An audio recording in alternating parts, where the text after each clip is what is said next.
हाँ जी। So next is goals of 5 year plan. अगर हम गोल की बात करें तो there are few goals of 5 year plan. हाँ जी।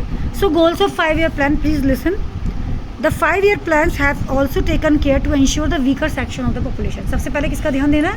वीकर सेक्शन, क्योंकि हमारे यहाँ उस टाइम पे कंट्री में मेजॉरिटी ऑफ द पॉपुलेशन क्या थी? वीकर। आज भी काफ़ी हमारे यहाँ पढ़ेंगे हम, BPLs कितने सारे हैं हमारे यहाँ है। और हमें और भी क्या देखना है कि जो हमारी कंट्री जो भी प्रोग्रेस करे, जो भी हमारी GDP बढ़ रही है, उसका बेनिफिट किसको मिलना चाहिए?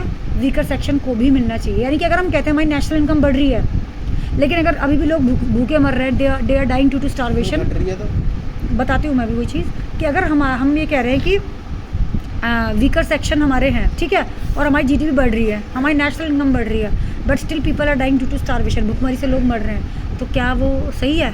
इसका मतलब क्या है? जो बेनिफिट हो रहा है वो ऊपर के क्लीन लोग ले रहे हैं, जो नीचे के पुअर है उनको नहीं मिल रहा है बेनिफिट, ठीक है।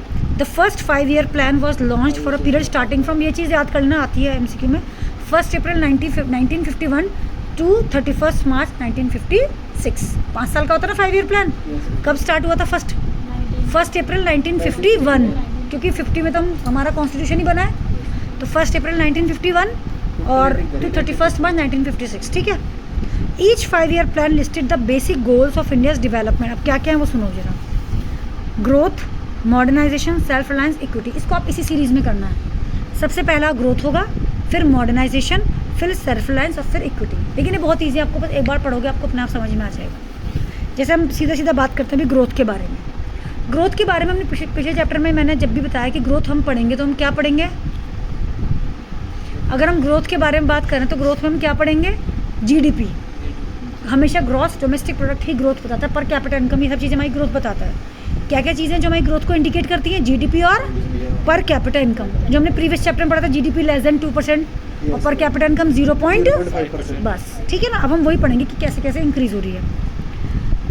Growth refers to increase in country's capacity to produce the output of goods and services within the country. देखो कुएं के मैडम मैं ये चीज़ कह रही थी कि ग्रोथ का क्या मतलब है कि हमें जो कंट्री की कैपेसिटी को देखना है पहले कि कंट्री की क्या कैपेसिटी है, अपने कंट्री के अंदर हम क्या क्या चीज़ प्रोड्यूस कर सकते हैं with the given resources.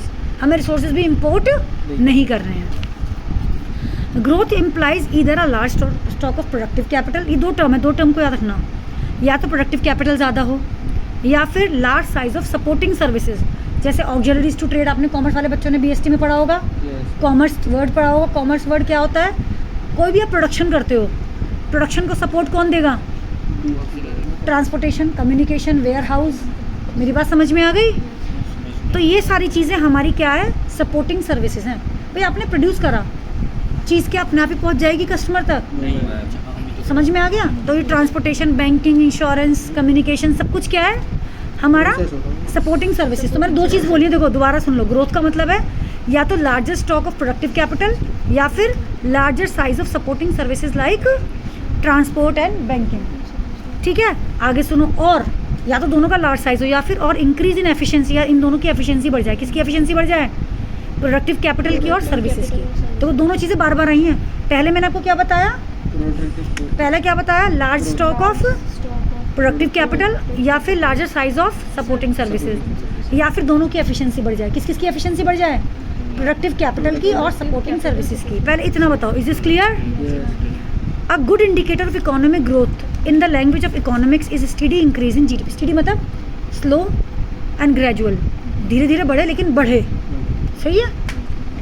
GDP refers, पहले GDP मैंने आपको बता ही चुकी हूँ क्या होता है GDP। It refers to the total value, सुनो मेरे बात, it refers to the total value of final goods and services produced within the domestic territory of a country during the year. इसको 4 पॉइंट्स में learn करना है। Number 1, it refers to the total value. बोलो, इसमें बताया था ना, final goods and services produced within the domestic territory of the country during the year। समझ में आ गया? ये होता है हमारा GDP। तो इंक्रीज इन GDP और availability of goods and services enables people to enjoy more rich and varied life. अब आप कहोगे मैम GDP से क्या मतलब है? आप मुझे बताओ, कंट्री का डोमेस्टिक प्रोडक्शन बढ़ेगा तो लोगों के पास काफ़ी ऑप्शंस होंगे कंज्यूम करने के। भाई अगर जितना प्रोडक्शन बढ़ेगा चीज़ें सस्ती होंगी, होंगी नहीं होंगी। अगर आपके पास कोई भी गुड्स बहुत सारा प्रोड्यूस हो गया तो आप सस्ता बेच सकते हो। अगर कम प्रोडक्शन हो रहा है तो क्या सस्ता बेच सकते हो उसको? यानी कि जब जीडीपी बढ़ेगी, डोमेस्टिक प्रोडक्शन बढ़ेगा, तभी चीज़ें सस्ती होंगी, तभी सब majority of the people can afford that, तभी ज़्यादा लोग उसको क्या कर सकते हैं, अफोर्ड कर सकते हैं।